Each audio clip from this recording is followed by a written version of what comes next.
Jornal da República, última hora, direto da 5ª Conferência Nacional dos Direitos das Pessoas com Deficiência. Estamos aqui com a Vitória Bernardes, que foi uma das conferencistas desse evento. E qual é a importância da volta da Conferência dos Direitos das Pessoas com Deficiência? Olá, eu acho que, em primeiro lugar, né, é importante que a gente faça discussão sobre os direitos que nos cabem, né? Claro que a gente está contemplado em todas as políticas públicas, ou deveria estar, mas a gente tem especificidades, né? Então, é importante destacar que, por 8 anos, não aconteceu nenhuma conferência. Então, é a retomada da participação popular, é a retomada da democracia participativa. E mais do que isso, né? O que a gente quer? Cada vez mais a gente não aceita que o protagonismo não esteja com a gente, na definição daquilo que nos é prioridade. E ontem, inclusive, né, os temas que eu trouxe ali na pauta de financiamento, no eixo temático, em que eu fui uma das palestrantes, trazendo a importância que a gente se aproprie do discurso sobre o orçamento e financiamento, para que a gente tenha entendimento de que a gente entende como prioritário e consiga fiscalizar para que, de fato, esse recurso chegue naquilo que a gente definiu. Então, entendo que esse momento aqui resgata que o nada sobre nós sem nós, que não existe democracia sem a participação das pessoas com deficiência.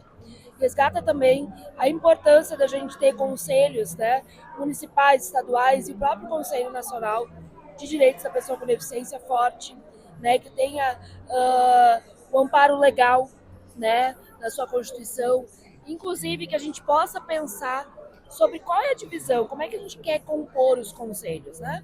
A gente tem 50% de gestão, 50% de sociedade civil, mas será que esse é o melhor formato? Será que a gente também, muitas vezes os conselhos, né, estão divididos por natureza de deficiência? Mas será que esse ainda é o único modelo que nos cabe agora? Será que a gente não precisa trazer discussão de gênero? As mulheres com deficiência acessam menos direitos que homens com deficiência. Pessoas negras com deficiência acessam menos direitos do que pessoas brancas com deficiência. E assim por diante. Então, acho que a gente precisa repensar, entender que corpos não estão contemplados nesses espaços de discussão, de construção de políticas públicas e repensar aí qual é o formato que a gente quer realmente para a garantia do protagonismo e para quem que a gente quer que as políticas públicas sejam feitas. Então, não basta apenas o lugar de fala, é preciso política concreta, inclusive na concepção da formação do Conselho do CONAD, que parece que foi extinto no governo anterior e agora já foi restabelecido. Como é que está a questão do CONAD?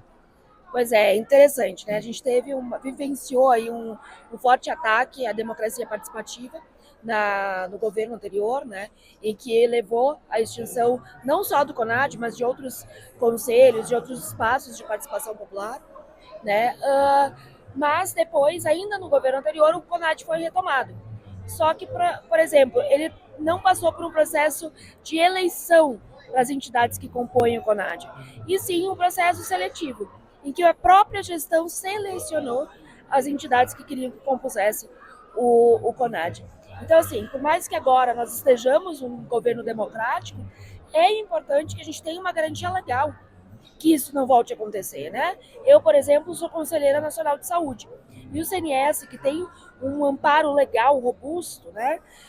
A gente sofreu muito menos ataque, a gente conseguiu conduzir os nossos trabalhos justamente por ter a nossa autonomia garantida, inclusive legalmente, né? Então, acho que esse modelo também é um modelo interessante para a gente construir uma legislação que crie o CONAD, né? Que reconheça o CONAD também de forma legal, para que casos como esse não se repitam, como ocorreu no governo passado.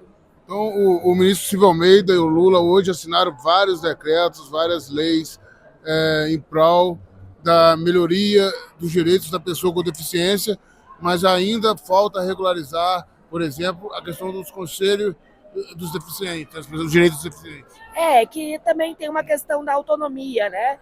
Então, os conselhos municipais de direitos da pessoa com deficiência precisam ser constituídos, né, no nível municipal e assim por diante, estadual. Então, são leis distintas em cada instância, né? Mas eu acho que é importante a gente reforçar porque o que for definido no CONAD, o modelo do CONAD, certamente pode servir como modelo a ser replicado nos municípios e estado. Isso seria um avanço para que a gente garanta realmente a autonomia, a participação, né, das pessoas com deficiência nesses espaços de construção e participação política.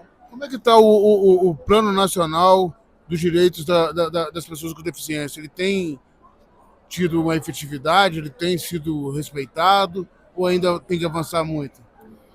Recentemente, né, o MDHC né, relançou aí, ou na verdade fez o novo, né, Viver Sem Limites, aí com várias ações, né?